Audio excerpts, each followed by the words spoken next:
Hello guys, magandang araw. It's me again, Kamutika TV.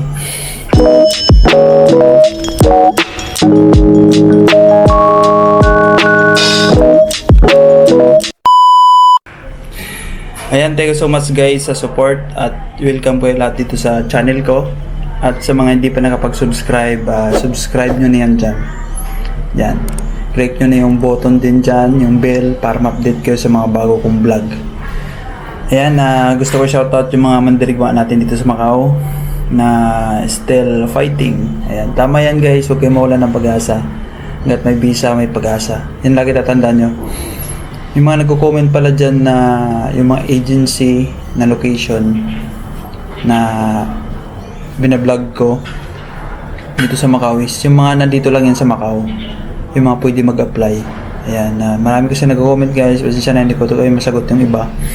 And ayan, dito ko na sasagutin yung mga binablog ko guys na mga agency dito sa Macau is ayan, dito lang yan sa Macau. Yung mga nandito naman dirigma, yung mga gusto mag-Macau, ayan, panoorin nyo yan para may idea na kayo pagdating ng Macau, di na kayo maligaw. Kasi nandyan na yung mga skits, mga direction, di na kayo maligaw.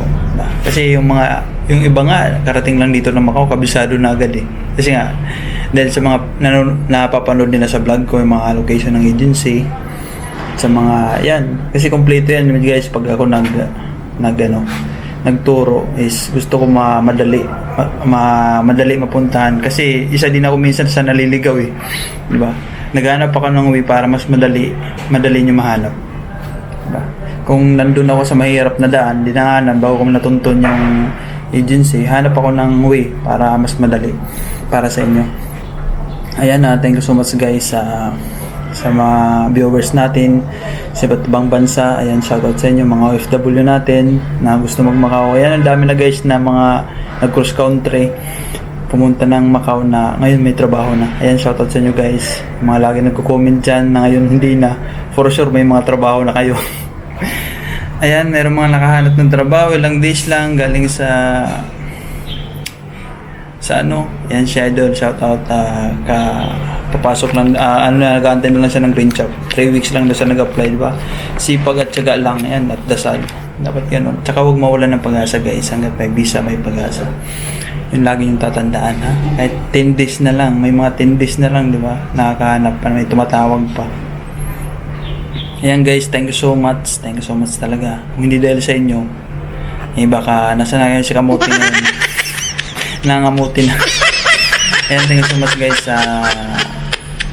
dami kong pasasalamat siyempre dahil sa inyo, dahil kaya nagko-continuous yung vlog ko. Thank you so much guys. And ayan, yung mga gusto ayan, shoutout sa lahat yung mga nandito sa Macau na gusto mag-Thailand. Ayan, pwede kayo magpo-book dito ng ticket. Ayan, si Idol nagpo-book. Search nyo lang sa Facebook. Ayan, si Idol ticketing siya. Gcash, ayan, nandyan. Kontakin nyo lang po at PM nyo siya. Ayan guys, nandito sa screen, panoorin nyo. PM nyo siya guys. And ayan guys, for today's video is gusto ko lang i-share yung bakit maganda yung agency. Sa agency ka mismo. Agency yung company mo. Hindi ka company pala, agency ka lang. Kasi pag company guys, ayan, nagka-problema yung isa natin subscriber. Company siya. Ayan, basahin nyo guys yung comment niya. Nasa Pilipinas na siya ngayon and nagkaroon pala ng scam sa company niya. Ayan, kasi nagkaka-problema kasi niyan yung mayroon collaboration yung agency tsaka yung company. Yun yung mahirap. Kasi minsan pira-pira na yan dyan yung labanan. Yung nangyari siguro kasi per head yan, may pira yan eh. Diba? Siyempre nagbabayad daw ng placement. For example, ako pasok ako sa agency, sabihin natin, placement ko is 25,000 MOP and ipapadala ko doon sa company and may 25,000 na sila sa akin MOP. O paano pag dalawa, hindi 50 na, diba? Ay pag tatlo 75, diba? Laki na. O kikita talaga sila. Nung nangyari, pwede ka nila tanggalin, o diba? Pag tinanggal ka nila, another placement na naman. Mangyayari sa'yo is 2 days lang ibibigay sa'yo ng immigration pag terminate ka sa company. 2 days lang yan. Dapat sa 2 days na yun maka-exit ka na ng Macau. Example, ngayon ka pumunta sa immigration kasi cut ka, bibigyan ka ng 2 days ng immigration, kailangan mo na magpabook ng ticket para bukas kasi kailangan mo na umalis ng Macau. Pwede ka pa naman mag-extend, exit ka ng Hong Kong, 10 days yun yung UB. Yung terminate ka is ban ka niyan 6 months sa kahit anong trabaho. Diba? Kahit anong trabaho di ka pwede mag-apply. Pero pwede ka pumunta ng Macau, after 1 month ka pa pwede makabalik. Pwede ka pa mag-tourist lang. Tourist lang pero di ka pwede mag-apply ng trabaho. Pwede naman SIM quota, o sample yung quota mo is cleaner. Dapat cleaner din applyan mo. Pwede yun. Pwede ka mag-apply sa cleaner pa rin. Pero sa ibang trabaho hindi na. Yun guys, sana naintindihan yung paliwanag ko. Ganon, kaya mahirap ma-terminate guys. Kaya kayo, kung may trabaho kayo ngayon, ayaw nyo na sa trabaho, tapusin nyo talaga ang kontrata para hindi kayo mahirapan. Ayan, ganda ng aso. Ganda ng aso guys. Ayan, yun ang mahirap pag terminate. Sabi ko nga, kung may trabaho kayo na hindi nyo gusto, tapusin nyo talagang kontrata para 15 days ibigay sa inyo. After, pag finish contract kasi dito guys sa Macau is 15 days. Ayan. After 15 days, kailangan mo na mag-exit ng Thailand. Wag lang sa Pilipinas kasi mahirapan ka na makabalik ng Macau. Thailand ka lang, and then after 30 days, pwede ka na ulit makabalik. Yun yung tourist ka na. 30 days ibibigay sa'yo. Doon ka na mag-apply. Pero pwede ka pa, dapat yung mga patapos ng visa dyan, mag-apply na habang maaga pa. Mga 2 months before end of finish contract mo is meron ka na dapat naka-back up ka na trabaho. Apply ka na habang maaga pa. Para hindi ka mahirapan pag finish. Kasi 15 days lang mag-finish contract eh. Diba? Kaya para hindi ka mahirapan, may ka na agad, back up, diba? Hindi ka na maghahanap. Kaya maging ready ka na lang guys pag malapit na yung mga nyo finish contract dito sa Macau. Shoutout sa mga may trabaho dito sa Macau. Mag-ready na kayo pag malapit na yung finish contract nyo. Ayan guys, dito kasi sa Macau guys, yung finish contract is nakabase doon sa visa mo. Diba? Pag tapos na yung, kasi bibigyan ka nila kung ilang years, minsan 8 months, minsan 1 year. Ayan, bibigyan ka ng 1 year sa immigration, yun yung pinaka-contract mo. Pag na-finish na yun yung visa mo, yun na rin yung end ng contract mo. Kaya, renew lang yun, 1 year ulit, 1 year ulit, gano'n. Ayan guys, yun kagandahan ng ng agency sa direct. Kasi pag direct ka guys, once na tinanggal ka doon sa pwesto mo, is, wala na. Wala ka ng habol, uwi ka na ng Pilipinas pag tinanggal ka. Unlike sa agency, kaya sabi ko guys, ang maganda yung agency. Yung nga lang yung problema guys, pag agency ka, mababa lang talaga sahod. Pero yung trabaho mo is okay naman, continuous. Unlike sa direct, mataas nga sahod mo, pero once ka nagka-problema ka, dapat talaga pag direct ka, ingat ka sa trabaho and then makisama ka para hindi maging masira yung trabaho mo. Yan importante. Pero alam nyo guys, kahit sabihin natin na nakikisama na tayo sa ating mga katrabaho, mayroon pa rin sila sisilip sa'yo, lalo na pag introvert ka, yung ayaw mo makipag-usap, gusto mo lang ng tahimik, mayroon pa rin masasabi sila sa inyo. Kaya ganoon talaga kung mawalan tayo ng trabaho, hanap ulit, di ba? Hanap. Ganoon lang, mahanap tayo ulit. Diba? Ganoon talaga, mayroon talagang mga dahilan kung bakit ka nawawala sa trabaho, na ibig sabihin lang nilalayo ka doon sa mga toxic na tao. Kaya huwag kayong malungkot guys kapag sample nawalan kayo ng trabaho, tinanggal kayo. Ibig sabihin lang yan, hinihiwalay ka lang sa mga toxic na tao. Doon. Mayroon si God prepare sa iyo na bagong trabaho. Kaya huwag kang mag-isip na ay di na ako makakahanap ng trabaho. Makakahanap ka kasi lahat tayo meron tayong trabaho na gaantay. Once na nawala tayo, tinanggal tayo sa dati nating trabaho, meron nag-aantay sa atin. Yan lagi niyong iisipin. Huwag kayong mawawalan ng pag-asa. Kaya hanggat may visa, may pag-asa. Ayan yung mga agency guys. Ang ganda pag-agency ka kasi yun nga lang, taste lang kasi siyempre medyo mababa yung sahod. Ganun talaga. And sabi ko nga, pag agency is, example, nagka-problema ka nilagay ka sa hotel, pag agency ka. Pag agency kasi guys, yung agency mismo nagpapasahod sa'yo. Doon ka nagre-report, kaya sinabi na agency ka kasi nga doon ka nagre-report, doon ka nag-process ng mga papel mo, sila nagpapasahod sa iyo. Pag direct kasi guys, Meron kasi mga direct na agency yung process. Pag direct ka, agency lang nag-process sa'yo, tapos pinadala ka na sa company, yung company na nagpapasahod sa'yo, yun yung direct. Pag agency naman is, yung agency mismo nagpapasahod sa'yo, yun ang nag-process ng papel mo. Ganon. Gets nyo na guys. Yun, sana na-gets yung sinabi ko. Yun. Pag agency is, agency nagpapasahod sa'yo. Pag direct is, the company mismo, yung employer mo mismo nagpapasahod sa'yo. Ganon. Kaya pag example, agency ka, nagka-problema ka dun sa pwesto mo, sa example, pinadala ka sa hotel, nagka-problema ka dun, inayawan ka ng manager doon, boss mo sa hotel, supervisor. Yung mangyayari kasi niyan, yung agency, hanapan ka lang ng pwesto kung saan ka nila lilipat. Lipat-lipat ka lang. Pag nagka-problema ka ulit sa kabila, lipat ka na naman nila sa kabila. Ganun, lipat-lipat ka lang. Unlike sa direct, pag tinanggal ka, wala, uwi ka ng Pilipinas. Pag agency, dito ka lang sa Macau, palipat-lipat ka lang ng pwesto. Ganun.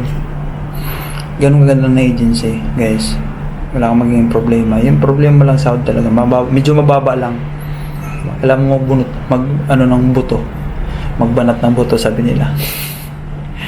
Yun guys, kaya yung mahirap yung mga nagka-problema ngayon, katulad ng sa Idol, ng umuwi sa Pilipinas, is nagka-collaboration yun yung company tsaka yung agency, di ba? Kasi kikita sila pag tinanggal nila yung tao, panibagong placement na naman kasi panibagong tao na naman. O pagdating na naman sabihin natin 75,000 na, o pag tinanggal na naman nila, may panibagong 75,000 na naman sila. Ganun guys, nagka-collab yun kasi pag direct ka guys, hindi ka hawak ng agency, o kahit sabihin natin na direct ka, tapos direct ka, diba, tapos agency nag-process. Pag sinabi ng agency tanggalin yung tao na yan, pag yung employer mo mismo, yung company, yung sinabing hindi pwede, walang magagawa yung agency. Magagawa lang agency pag may talaga sila. Example, magkakilala yung company may-ari, tapos yung agency magkakulab sila, nag-uusap, yun talaga magkakaproblema. Kaya kawawa yung mga ganun. Kaya guys, sinasuggest ko yung mga nag-apply dito na wag talaga magpasok dyan sa mga maliliit na hotel, kasi more on ganun. Lalo na yung dyan sa may din yan, may issue din yan yung dyan sa may bago na hotel dyan sa sa may Amaral, sa may Tulay malapit, yung garden, basta may garden yung garden na hotel. Yan, may issue yan dyan. Ganyan din nangyayari. Tatanggal sila ng tao, ilang weeks lang, di ba? Panibagong placement na naman. Kaya kikita talaga sila. Kaya kawawa, uwi ka talaga ng Pilipinas guys. Kung ako, di ako uwi ng Pilipinas, Thailand lang ako. Tsaga ako doon. Kasi pag Pinas ka guys, mahirapan ka na makabalik, di ba? Yun ang mahirap pag Pilipinas ka umuwi. Kasi wala ka talaga chance. May chance ka naman kasi wala, mahirapan ka, daming tanong. Di katulad pag Thailand ka nag-exit, walang tanong-tanong doon, wala silang pakialam. Bahala ka sa buhay mo saan pumunta. Di ba? Kaya yun, kaya pag yung mga umuwi, wala na yan. Na naman yan nightmare na naman yan. Di ba? Nightmare na naman sa kanila yun bago paano makalusot sa immigration sa Pilipinas. Mahirap sa atin. Kaya guys, yung mga gusto mag-Macau na nandun sa ibang bansa, huwag na umuwi ng Pinas. Diretso na kayo dito. Diretso na kayo sa Macau. Huwag na kayo dandan pa ng Pilipinas kasi mahirapan kayo. Kaya guys, suggest ko sa inyo, huwag kayo yung maliliit na hotel. Tsaka huwag kayo sa mga kung sino-sinong lalapit sa inyo, nahanapan kayo ng trabaho. Talagang sipag talaga sa dito sa mga guys, kung masipag ka, maghanap ng trabaho, araw-araw ka, Dropbox, diskarte din sa Dropbox, tapos araw-araw ka, puntan mo yung mga tago na agency, yun yung may mga maraming quota kasi walang pumupunta doon. Huwag ka dyan mag-focus sa aksawan, di ka ba nagsasawa sa aksawan lagi dyan, diba? Yung mga nasa Pinas naman na gusto mag-Macau is apply kayo online na binigay ko. Kung gusto nyo naman mag-Macau diretso, mag-Macau na kayo. Kaso nga lang huwag na kayo mag-direct na Macau ha. Hong Kong mas maganda. Hong Kong muna kayo, tapos mag-bus na lang kayo pa Macau. Kasi pag direct Macau from Pinas is mahirap. Mahirap makalusot, diba? Mahirap makalusot sa immigration. Di katulad sa Hong Kong na hindi naman nila na-expect na makakapag-apply ka doon kasi sa Pinas talaga nag-apply yung mga sa Hong Kong eh. Walang dyan sa Hong Kong walang pwede mag-apply dyan na dyan mismo sa Hong Kong mag-apply. Sa Pinas talaga. Kaya mga immigration, tiwala sila na hindi maghanap ng trabaho yung magtutourist sa Hong Kong. Kaya yung gawin nyo, Hong Kong to Macau na lang. Ganun. May bus lang. 1 oras lang biyahe. Mabilis lang. Kaya ganun. Yung mga nasa Pinas naman na sabi nila may nag-comment kasi yung nakaraan na apply daw sa online dito sa Macau. Yung nangyari, nakapasa na daw sa interview sa employer, pinapapunta na sa dito sa Macau. Yung problema, kasi guys, pag na-interview kayo dito sa Macau, kayo online, yung mga agency lang, mga example, employer lang, in-applyan mo. Pero yung mga hotel na Venetian, Parisian, Galaxy, COD, Hyatt dito sa Macau is MGM, Wynn. Yun talaga, icon ka nila i-repair. Pag nakapasa ka sa interview na yan, bibigyan ka ng endorsement, pupunta ka sa Icon Solution dyan sa Makati, sa Pilipinas. Yan lang yung credited. Tandaan nyo guys, Icon Solution lang dyan sa Makati yung credited na agency na makakapagpa-alis ng OFW papuntang Macau. Wala nang iba. The rest guys na agency may magalok sa inyo sa Pilipinas is mga scam yan. Scammer yan. Scamming ka lang. Maniwala kayo sa akin. Yun kwento ko na nakapasa sa interview sa employer dito sa Macau. And sabi ng employer na pupunta ka na dito sa Macau. Ang problema is paano siya magpa-process ng papel.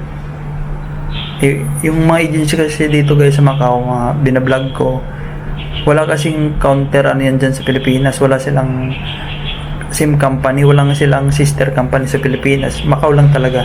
Wala silang agency na connected sa Pilipinas. Macau, wala sila. Kaya yung gagawin ko, pag nakapasa ka sa interview, apply ka online sa mga agency dito sa Macau, is gagawin mo is pupunta ka lang ng Macau, ikaw mismo yung pupunta, magtutourist ka lang kasi dito ka na magpa-process yan ng papel mo pag agency sa Macau, mga agency yan, ikaw dito ka na magpa-process sa Macau, hindi ka magpa-process sa Pilipinas kasi paano ka dapat sa Pilipinas pag mag-aalis ka na may trabaho sa ibang bansa, sa Pinas na agency magpa-process. Hindi naman connected yung agency dito sa Macau, sa Pilipinas. Paano mapaprocess ang papel mo, di ba? Kahit sabihin natin may may papel ka na galing Macau, dapat agency magpaprocess yan doon sa Pilipinas sa OWA kasi OFW ka na aalis dyan sa Pilipinas unlike sa pupunta ka lang ng Macau, tourist ka lang talaga. Gawin nyo guys, tourist, punta na kayo. Pag nakapasa kayo sa interview ng mga online sa mga agency dito sa Macau, punta na kayo sa Macau, diretso kasi dito na kayo mag-process. Gawan nyo ng paraan, makalusot kayo ng immigration. Yun nga, sabi ko, Hong Kong dapat. Hong Kong yung, huwag kayo mag-direct na Macau, Hong Kong. Diba? Ang nangyari sa kanya guys is, sabi niya is, hinahanapan siya ng OEC. Talagang hanapan ka kasi tapos pinakita daw niya yung papel dito sa Macau na nakapasa na sa ay naku, sabi ko, pinakita mo pa, mas lalo kang offload ka talaga nun, di ba? Offload ka talaga kasi nga may papel ka, ibig sabihin ka-apply ka dito. Di ba? Offload ka na niya kasi alis ka ng tourist tapos may trabaho ka na dito, magtatrabaho ka talaga, di ba? Offload ka na, dapat di mo sinabi yun. Mag-ano ka na lang, diretso ka na ng Macau, mag-tour ka sa Hong Kong, kunwari tourist, punta ka dito sa mga tourist, magsama ka ng bata yan sa Hong Kong, masyal kayo, birthday ng anak ko, pamangkin ko, punta pasyal kami, at least pag may kasamang bata guys o matanda, wala nang problema yan, hindi na masyado ko na-question yan kasi may kasamang bata. Paano i-upload yung matanda? Sinong kasama ng bata pupunta ng Hong Kong, di ba? Pwede rin kayo mag-Macau, may kasama kayo matanda, bata, wala nang upload yun. Sureball na yun, diba? Tour lang. Dapat may mga okasyon pag magtutour kayo ng Macau. Sample birthday, ganun. Sabihin natin, iti-treat ko sarili ko. Iti-treat ko si Lolo, birthday niya, diba? Di naman i-upload ka kasi kawawa yung matanda. paano mag-i-enjoy, walang alam sa Macau. Paano upload yun, tsaka tandaan na yun. Pipilitan sila kasi kawawa matanda mag-isa lang. Paano ma-enjoy yung birthday niya, di ba? Yung ganun dapat, guys. Tsaka pag may trabaho ka o ganito, nang bakasyon lang, Hong Kong talaga, huwag ka mag-Macau direct. Para hindi masyadong matanong yung mga immigration officer. Pag Hong Kong, huwag lang Macau. Kasi dyan ang dami ng trust issue na nangyayari dito sa Macau. Na nag-tour lang din na umuwi. Yun guys, yung kagandahan ng agency. Sana may natutunan kayo sa vlog ko about sa kagandahan ng agency. Diba? Kaysa direct. And yun lang guys, thank you so much sa mga nag-subscribe and nakasubaybay sa mga vlog ko. Thank you so much guys and I love you all. Thank you.